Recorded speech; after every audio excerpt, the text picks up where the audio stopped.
ఈ చేపలు పట్టేది మా ఊరు చెరువులోనే. ఎట్లా కిలో అనేది కూడా చెప్తా. హాయ్ అండి, ఈరోజు సండే కదా, ఇక చికెన్ తెచ్చుకుంటాం అనేసి మా ఊళ్ళో చేపలు పడుతురు ఫ్రెష్గా. తీసుకురాని పోయినాం. చేపలు కట్ చేసేటప్పుడును తినేటప్పుడు సంఘటన జరిగి చెప్తా. ఇక మా అల్లుడు నా ఎంట వచ్చిండు, ముందు నడుస్తుండు. చేపల కాడ మంది కూడా బాగానే వచ్చి ఇప్పుడిప్పుడే స్టార్ట్ అయ్యింది. ఇక్కడ చేపల కాడ ఉన్నది మా పెద్దనాయన అవుతాడు, మా పెద్దనాయన ఆయన. ఇక ఇక్కడ మా వాళ్ళు అందరూ ఉన్నారు తీసుకునేటోళ్ళు, మా వాళ్ళు కూడా. ఇక చూడొచ్చు, ఇక బంగారు తీగలే ఉంది ఇప్పుడు ప్రజెంట్ అయితే. మనం ఫస్ట్ అయితే బంగారు తీగనే తీసుకొని రావులు తెచ్చేసరికి లేట్ అవుతా అంటే ఏమోది అనేసి మనం బంగారు తీగ తీసుకొని, ఇది చెరువు, దీన్ని సపరేట్ వీడియోలో చూపిస్తాం. మా ఊరు చెరువు అది. మా చెరువు పక్కన ఇట్లా మంచిగా లొకేషన్ బాగుంటుంది. మా చెరువు ఫుల్ వీడియో కూడా చేస్తా త్వరలోనే. ఇక ఇంటికి వచ్చినాయి ఇక చేపలు తీసుకొని, ఇక ఇంటికి వచ్చినాయి. మా పోరగాయలు చూడు ఎట్లా కూర్చుంటారు. నేను చేపలు కడుగుతుంటే ఇక కూర్చుంటారు. మా చిల్లాలోడు అయితే ఎప్పుడు నాతో ఉంటాడు, మా చిన్నోడు. ఇక మనం మంచిగా నీట్గా పొట్టు కొట్టుకొని శుభ్రంగా కడుక్కున్నాం. ఇక నాతో పాటు మా చిన్నల్లుడు కూడా కడుగుతాడు. మా రియాన్స్ కూడా చేపలు గీక్తాడు. దాన్ని చూడు ఆయన కూడా చేపలు కడుగుతాడు. ఇక నాలెక్కనే కింద వేసి గీక్తాడు, దాంతో ఆడతాడు. దాన్ని అట్టి ఇటు చేసి దాన్ని ఇబ్బంది ఇట్లా ఇది చేస్తాడు దాన్ని. ఇక చేపలు కిలో వచ్చేసి 150 రూపాయలే మాకు. అంటే మా చెరువు మనోళ్ళే పడతారు కాబట్టి, మా ఊరోళ్ళే కాబట్టి మాకు 150 రూపాయలు కేజీ తీసుకుంటారు. అందులో రవ్వులు, బొచ్చలు, బంగారు ఉన్నాయి.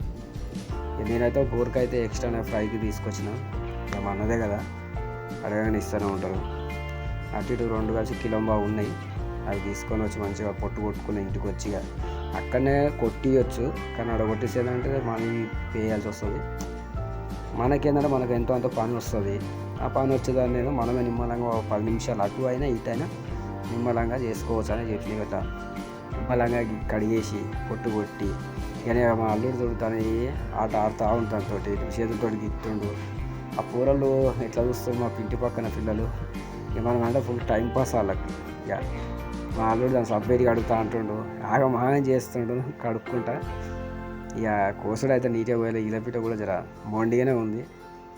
ఇక మా అల్లుడు చూడు దాన్ని మూతిలో చేయి పెడతా ఉండు. చెప్తున్నాడు ఇక మామని చేస్తూ ఉంటాడు. అటు చేసి నేను 2 గీకిన, ఆయన ఒక సగం దాన్ని గీకుతుండు, సగం దీన్ని గీకుతుండు. గీకుడేమో కానీ ఆవిడ ఎక్కువ అంతా పూసుకుంటాడు, వాసన వస్తుంది వద్దన్నా కానీ. మా అల్లుడు వినాడు. ఇక మొత్తం ఇక నాకు కడుగుడు అయింది. ఉప్పు తెప్పించుకొని ఆ ఉప్పుగా ఏం చేసి ఫస్ట్ దానిపైన ఇది వేసుకొని మంచిగా రాకాలి బండకి. ఆ బండకి రాకితేనే మంచిగా ఉంటుంది. అది గోరకది లాస్ట్లో ఇప్పుడు అది గీకేది గోరకది. అట్లా ఉప్పు చేప పైన ఇట్లా ఉప్పు వేసి మంచిగా రాయాలి. మంచిగా రాస్తేనే దానికి ఉన్నది ఏమున్నా వెళ్ళిపోతుంది అన్నమాట. నాసు కానీ అంత ఛాన్స్ అయితే రాసిన. నేను ఫస్ట్ వీడియో ఇక్కడ రానికి అనుకూలంగా మళ్ళీ వేరే బండకు కూడా రాసిన. అసలు అది ఏంటంటే వీడియో కాడ ఆడ ఇట్లా ఉండాలనేసి ఆ బండ కాడ కనబడటం లేదు వీడియో తీస్తామంటే, అందుకనేసి అడి చేసి రాసిన. ఏం అల్లుడు వాళ్ళ అమ్మ వస్తుంది పో అంటే అప్పుడు వెనుక ముందు ఆలోచిస్తుంది, ఇక పోవాలని అవద్దని. మా పళ్ళకి వచ్చి నా పక్క పంట కూర్చుంది. నిమ్మలంగా వస్తుంది, కూర్చుంటుంది నిమ్మలంగా.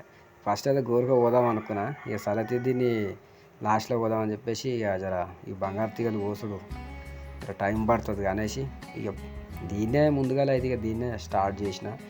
ఇక ఇంకోటి ఏంటంటే ఇలా చేపల పులుసు పెట్టిస్తున్నా. ఇక అది కూడా వీడియోలో చూడొచ్చు, లాస్ట్లో చూడాలి. ఇది ఉంటుంది. లాస్ట్లో ఒక ముచ్చట చెప్పాలి. ఆ చేపలు తింటప్పుడు సంఘటన జరిగింది, అది ఇంకోటి కట్ చేసేటప్పుడు కూడా చూడాలి మీరు, అది ఖచ్చితంగా. ఇక నాకు ఏంటంటే కోసం నేను లేట్గానే కోస్తా. ఎందుకంటే మనం ఇట్లా కొట్టేసి అంత ప్రొఫెషనల్ కాదు కదా. ఆ కోసేది ఎంత లేట్ అయినా సరే మంచిగా నీట్గా నిమ్మలంగా కూర్చొని చేస్తా. ఇక దబ్బా చేయాలంటే మనతో రాని పని అది. మనకు వచ్చిన పనే మంచిగా చేసుకోవాలి, నిమ్మలంగా చేసుకోవాలి, గంతే. ఇక షెక్కీలు అంటారు ఇట్లా, షెక్కీలు మంచిగా కోసేసి ఆ లోపల ఉన్న రెడ్ మొత్తం కచ్చర మొత్తం బయట పడేసిన అంతా తీసి. ఇక మొత్తం కానీ కాకపోతే కట్ చేసాడు ఒక వీడియో మిస్ అయింది, అది నేను చూసుకోలేదు. కానీ కొన్ని సీన్సే పోయినాయి, మిగతా అన్నీ ఉన్నాయి. కానీ ఇక మరి అమ్మేనైతే ఈ కోసుడు అంటే అబ్బో అంటుంది. అది తినడు చక్కగా. మా ఇంట్లో మాత్రం తక్కువనే తింటాం, ఓన్లీ ఫ్రై పీసెస్. మనం వండినామంటే 4 కేజీ ఇస్తాం ఖచ్చితంగా.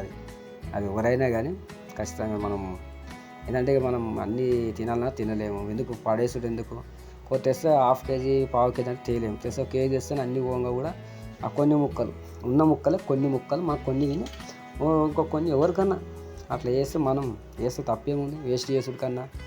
ఇక ఈ మా అమ్మతో మాటలు కూడా కట్ చేస్తున్నా, అందుకే నిమ్మలంగా కట్ చేస్తున్నా. ఒక దాంట్లో చెన వెళ్ళింది, ఒక దాంట్లో వెళ్ళలేదు, అంటే అట్లుంటాయి. ఇక మొత్తం మీద ఇక మంచిగా కడిగిన ఒక వీడియో మిస్ అయిందని చెప్పినా కదా. ఇక ఇది అక్కడ ఏమో అవి గోరకలు ఫ్రైకి, ఇవేమో పులుసుకి. ఇక మొత్తం మీద పులుసు అయితే అయ్యింది. ఇక తిందాం, తిని ఎట్లుందో చెప్పుదాం. ఇక మనకు మెయిన్గా అయితే తలకాయ చూస్తాం. ఇక ముక్కలు లేకున్నా సరే మనకు తలకాయ కావాలి, ఇంత సోరు ఉంటే చాలు, అంతే. ఇక వేరే అవసరం ఏమి ఉండదు మనకు. తిని ఎట్లుందో కూడా చెప్దాం. మన ఫేవరెట్ తల, ఎక్కడ పోయినా ఫస్ట్ తలకాయ ఉందా అని అడుగుతాం చేపల, తర్వాత ముక్క, అంతే. ఇక కానీ అప్పుడప్పుడు తినాలి చేపలు, మంచి ఫుడ్. ఇక తిననైతే తిన్నా, కొంచెం మంచిగా ఉంది. కొంచెం అయితే వేడి మీద కదా, కొంచెం సాల్ట్ తక్కువ కనబడుతుంది. మన కిషన్ ప్రసాద్ నైట్ షెల్లో కావాలి పడుకున్నట్టున్నారు. ఓకే, ఇంతటితో ఈ వీడియో ఆపేస్తున్నా. బాయ్ ఫ్రెండ్స్, ఛానల్ సబ్స్క్రైబ్ చేయండి.